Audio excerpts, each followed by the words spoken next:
Welcome to Rewatch and Rank. On this channel, we rewatch older TV shows, provide a summary and opinion on the episode before ranking each episode against each other. Today's episode is No Game, No Life, Episode 9, Skywalk. The episode in a nutshell is a brief summary of what happens within this episode. In this episode, it starts with Shiro waking up in the room in the royal chambers, which she doesn't usually sleep in, and being confused that she's alone. At first, she freaks out. Then she notices that she has zero contacts on her phone. She confirms with both Stephanie and Jabril that neither one of them remember that Sora existed. And this, of course, worries Stephanie and Jabril, who are basically associating all of Sora's accomplishments to Shiro alone. And out of worry for her, thinking that maybe she had lost a game similar to the one that Jabril lost, where she gave up her memories, Jabril suggests that they play a game that Shiro deliberately loses in order to have the false memories erased. As they're playing that game, Shiro realizes that Kuhaku never loses and refuses to lose the game, but in refusing to lose the game, she realizes Sora has to be real, and she escapes into her mind, which is a web of various little square screens, and eventually figures out that based on what Sora had said at the end of the last episode, that they're in a game to get the final piece they need to play against the werebeasts and win, and that likely the game is about their existences. So Jabril uses magic in the room, and they do realize that magic is being used, but Jabril can't pinpoint it. Stephanie then, while walking out of the room, trips over some of the go pieces, and that is when Shiro realizes that's the game being played. And there's three pieces left. Each of the pieces represented an aspect of the person's, Sora and Kurami's existence.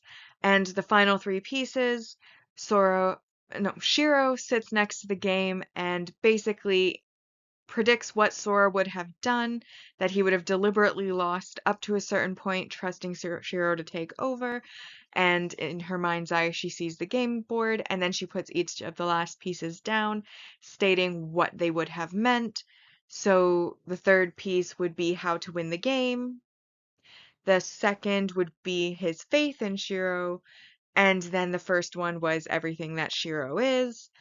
And by doing that, the game is won by Shira and Sora. And Sora comes back. Kurami is passed out. Basically, her existence has been erased, so she's an empty shell. And then Sora, having won, gives his demands. The first one is that they each keep a copy of the memories they stole from each other, but the originals get returned. This brings Kurami back to life. And then the second demand is that in the future, Sora will have the right to alter Fi's memories. And this, of course, will allow Fi to spy on them. Kurami assures the elf Fi that it will not be a bad thing, as she now understands Sora because she has a copy of all of his memories. And then both groups of partners break down because they both thought that they had lost their partner and it had scared them, and they cry into each other's arms. And that is where this episode ends. Which brings us to the part of the video where we rank each of the episodes against each other. And we rank on two lists, our mostly objective ranking list that uses set values, and then the personal ranking list, which is purely opinion. So starting with our mostly objective rank values, The positive was that we did get some main character development as well. She is worried about Sora not being real. She has a bit of a flashback to her pre-Sora backstory and their first meeting from her perspective.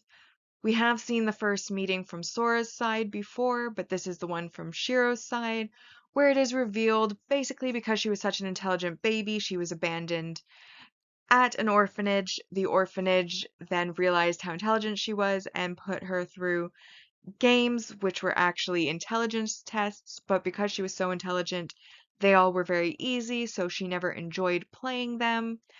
And then one day, a woman who presumably was her mother appears again with a 7-year-old boy, and she notices how the boy basically just tells the adults what they want to hear and smiles at everyone with an empty smile, putting on an act or a facade. And so when she finds out his name is Sora, she then speaks the first words she'd spoken in a very long time to tell him that he really is empty. They make eye contact, their black and white world becomes colorful, and he asks her if she wants to play a game. And this is their first meeting, which is very nice, and that's worth 4 points.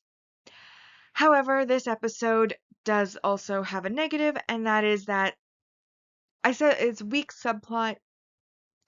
Really, just the episode of this episode was just kind of a weak episode. And basically, it was weak because it was forgettable. Honestly, as I was watching, I literally forgot this entire part happened with Kurumi and Sora. I was expecting the next piece to be the werebeasts, and then I think the setup at the end of the last episode was where I was like, "Oh yeah, there was that other game, wasn't there?" But like it doesn't stick in your mind. I forgot it was there, and I've rewatched this a few times, so the fact that I completely forgot one of the games even existed shows that it can't be very strong. If it's not memorable, it's pretty weak. And that is a -2 points, which leaves this episode at a 2 out of 10. This now brings us to our series ranking so far on our mostly objective ranking. And in first place, we have Beginner, Grandmaster, Challenger, Interesting, Fake End, Expert, Sacrifice. This episode came in 8th, Skywalk, and then in last place was Weak Square.